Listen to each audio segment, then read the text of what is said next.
Little miracles have appeared in my garden. This week I listened to an online reading by a friend of mine.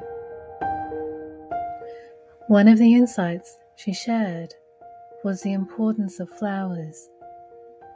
Flowers can be teachers, and she encouraged her listeners to spend time with them, deeply listening.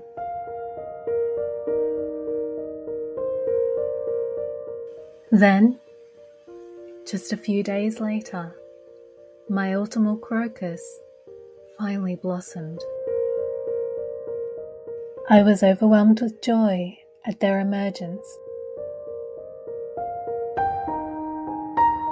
With the words of my friend echoing in the recesses of my mind, I began to explore their wonder and wisdom.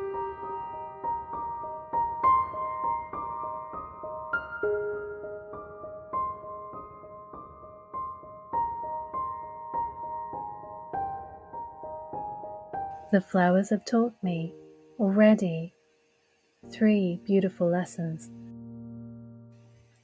The first thing they reminded me is that even when we think nothing is happening, that there is no movement forward, that none of the seeds we have planted are germinating, we need to slow down, take a moment, and remember that growth can happen gradually. To be truthful with you, Underweavers, I gave up on my crocus flowers a little while ago, although I knew that they take time to grow. We have had a very irregular winter. It has been colder than usual and very wet, and for longer than I expected, my crocus pot stood barren. Then several weeks ago, the bulbs germinated and their green hands pushed up through the soil.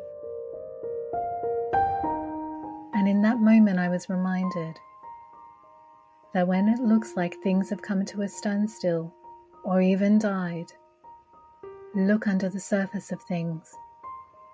You will surely find new growth.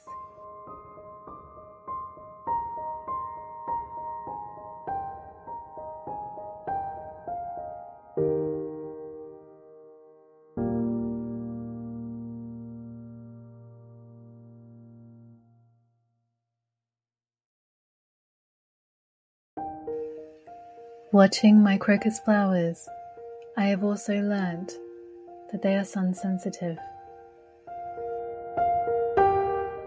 Their petals open under the sun's rays and then close again when the sun sets. They have reminded me of the importance of opening up ourselves to that which brings us joy, that which lights us up. Then finally, this beautiful flower has reminded me of the healing power of color. Purple and white are 2 of my most favorite colors. White is traditionally the color of purity, innocence, and oneness.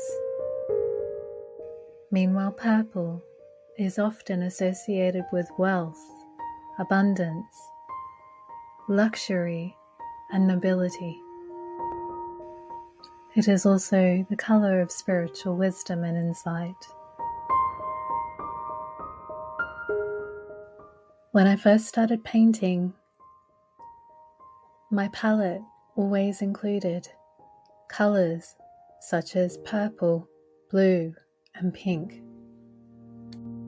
I even loved to wear purple. Then I had a few negative experiences with people giving me unsolicited advice and feedback. It was said to me that my palette wasn't natural enough. It was too bright, unprofessional, too childish, or lacked depth and substance. Too sensitive to criticism and feedback, I gradually shunned vibrant colors and adopted a more muted tone. But as nature reminds us, life is animated by all colors.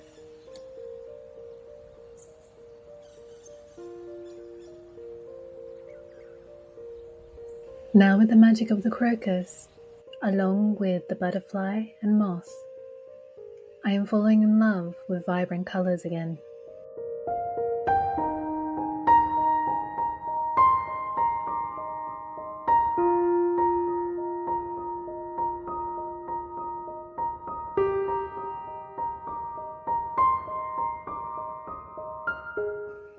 The colors of the rainbow are animating my soul, bringing me to life again.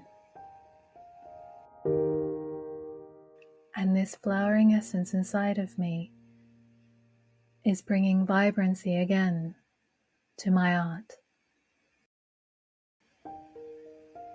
And this leads me to ask you, Wonder Weavers, what colors do you love? How do they make you feel? Please share with me below. So now that I've shared the magic of the crocus, I send you many blessings, Wonder Weavers. And if you would like to listen to my friend Olivia's reading, I have left a link in the description box below. Take care, stay well, and don't forget to make your heart and soul sing. Let us illuminate the world with joy, wonder, and peace. Chidi.